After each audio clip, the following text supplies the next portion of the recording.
Babaeng nakakabit kay Filmar, nag-react sa Andy Filmar issue.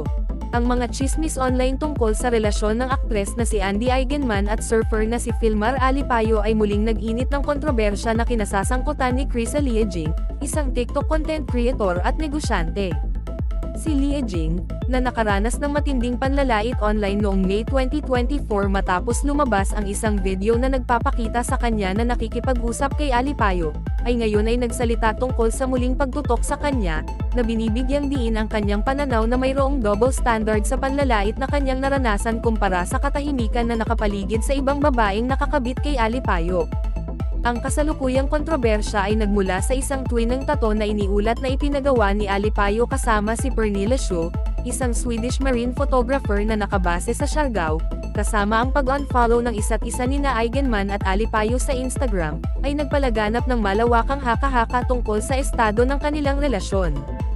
Ang muling pagtutok ng publiko ay nagbalik kay Liejing sa spotlight, na nagudyok sa kanya na ipahayag ang kanyang mga frustration sa TikTok.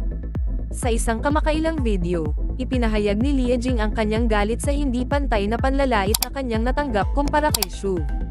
Tiniyak niya ang malinaw na kaibahan sa pagitan ng matinding panlalait na kanyang naranasan karamihan ay naihatid sa Bisaya, isang wikang Bisayan at ang kakulangan ng katulad na panlalait na ipinatungkol kay Shu. Ang pagkakaiba na ito, ayon sa kanya, ay nagpapakita ng pagkukunwari sa loob ng online community, na nagmumungkahi na ang mga taong nag-condemn sa kanya dahil sa kanyang nakikitang ugnayan kay Alipayo ay selektibong inilalapat ang kanilang moral na paghuhusga. Ang video ni Liejing ay naglalaman din ng isang sarkastiko na pahayag na nagmumungkahi na ang mga taong pamuna sa kanya dahil sa kanyang pakikipag-ugnayan kay Alipayo ay maaaring hindi nakakaunawa ng Ingles, na nagpapahiwatig na ang kanilang mga kritisismo ay pinapatakbo ng hindi pagkakaunawaan o kakulangan ng akses sa buong konteksto ng sitwasyon. Ang komento na ito ay nagha-highlight ng komplikadong pakikipag-ugnayan ng wika at online discourse, na nagmumungkahi na ang paggamit ng isang partikular na wika sa kasong ito, Bisaya ay maaaring nag-ambag sa intensity at kalikasan ng panlalait na kanyang naranasan.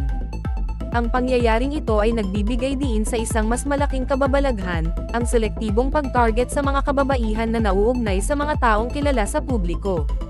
Ang karanasan ni Liejing ay nagsisilbing pag-aaral sa dinamika ng panlalait online at ang double standard na madalas na inilalapat sa mga kababaihan sa mata ng publiko.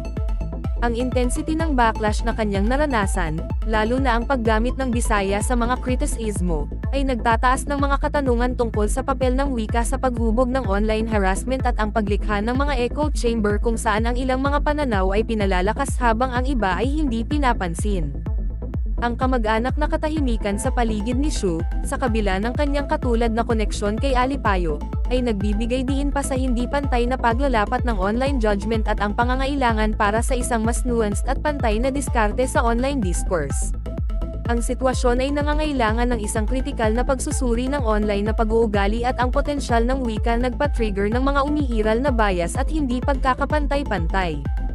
Ang pangyayari ay nagsisilbing isang malinaw na paalala ng pangangailangan para sa mas malaking pananagutan at empatiya sa digital sphere.